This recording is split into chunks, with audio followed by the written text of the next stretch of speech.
People across the United States will remember the deadly shooting at Marjory Stoneman Douglas High School. A year later, Governor Ron DeSantis is calling for preventative measures to stop these acts of violence. And so if you're proactive, if you're approaching it almost like an intelligence operation, you have an opportunity to have an intervention before this happens. The governor asked FDLE to create a threat assessment strategy and work this into Florida schools as well. Action News Jack's Kevin Clark is live on the South Bank. Kevin, the governor called it a new era of policing.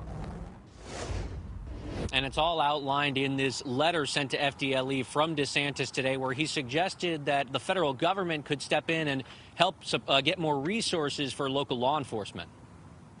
Governor Ron DeSantis is calling on state law enforcement to focus on threat identification to prevent tragedies like Parkland. Sam Ballinger says easier said than done. There's no stereotype for people who are having a bad day, a bad week, a bad life. In a letter sent to FDLE on Wednesday, DeSantis asked the department to help local law enforcement with threat assessment techniques. He also asked the agency to work with the Florida Department of Education to develop a central database for school threat assessment teams. You have to understand what trigger points are.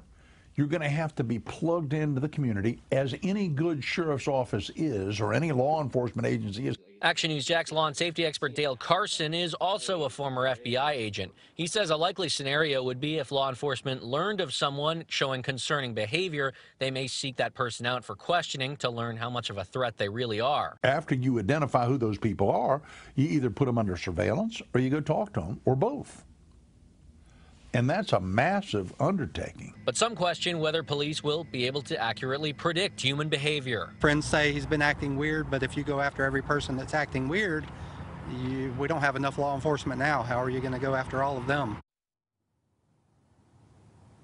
At 11, I'll show you why Carson believes that traditional investigative techniques would serve law enforcement better in identifying threats. Kevin Clark, Fox 30, Action News Jax.